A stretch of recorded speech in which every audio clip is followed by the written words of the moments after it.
Hi boardies, welcome back. This is the video for Cosmic Colonies with the discussion around the Monumental Achievement expansion. So this is how to set up, play and review. Also, I'll be talking about the additional variants to the base game, which can be played both for the basic and for the advanced rule set.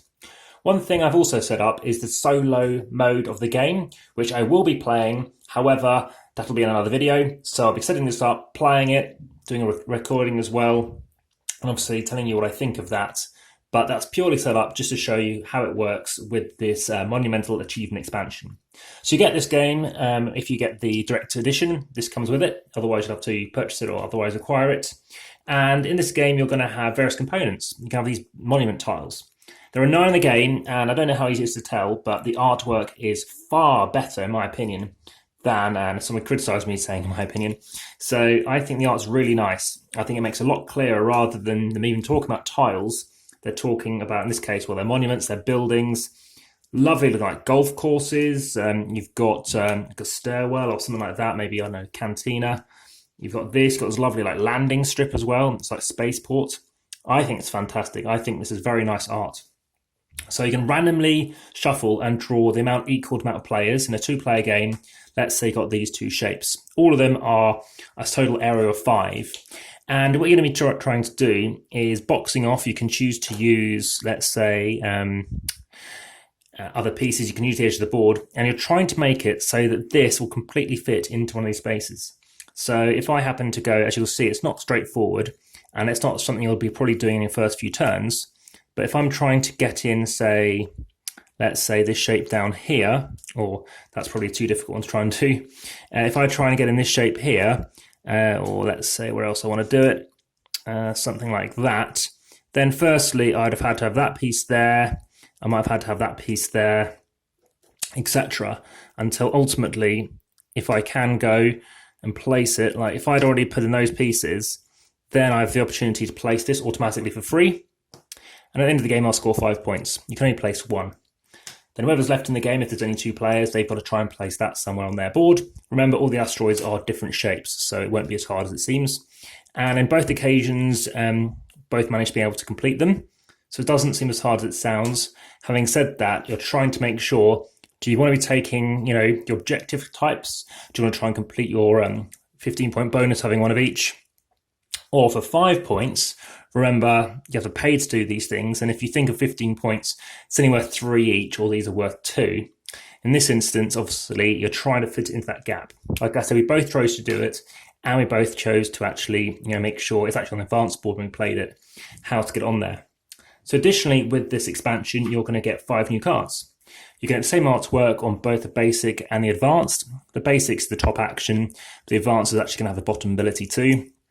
And adds for, in a way, in my opinion, a lower or looser game, less of a complexity around choice, and allows you to actually have more opportunity around things that you could be doing. In this instance, you could pay 1 resource to the supply to remove a tile or move an asteroid. In this instance, you can have the fewest resources in the warehouse. You can collect 1. You may build for 5 any resources. You can pay 2 fewer resources from a location, and paying fewer things as well, etc. So like I said, it's an easier game with those extra cards. And for a game that is pretty tight, I think, especially for newer players, those are great cards to have in the game. Additionally, so this is the Direct Edition. So instead of going the monument counter here, you have this pretty cool looking asteroid. So I'm putting it there so you can see the 1. And also want to talk about the variants. So normally you're looking over your 4 different cards and you're thinking, all right, well, I'll play this card and then, I'll play one of these cards. But in this variant, what you'll be doing is actually picking 2 cards to play initially. A bit more planning, but ultimately I think it's a lot quicker decisions because automatically it's saying, well, I want to do that one and that one, bam. So turns are much faster. And like the game Crown of Amara, having a choice of doing something like that is just so much better. So the other thing that I really like as well is the fact that with the rank and file, the twist on plan ahead. So remember, plan ahead is that what you'll be doing is actually, if I happen to have these 2 cards, then they'll get resolved by the fact that someone else played a 21, say in a 2-player game, and 25. Well, they'll take that action, then I'll take my action, they'll take their action. So you may screw somebody over, and it means you might want to play a higher card in case fewer things are left. So it does add that to the mix too. Equally, and this is how you wish to play it, I wouldn't recommend playing the rank and file version. So remember, picking 2 cards and then you're committing to going day and night. Remember, on the advanced side it's day and night.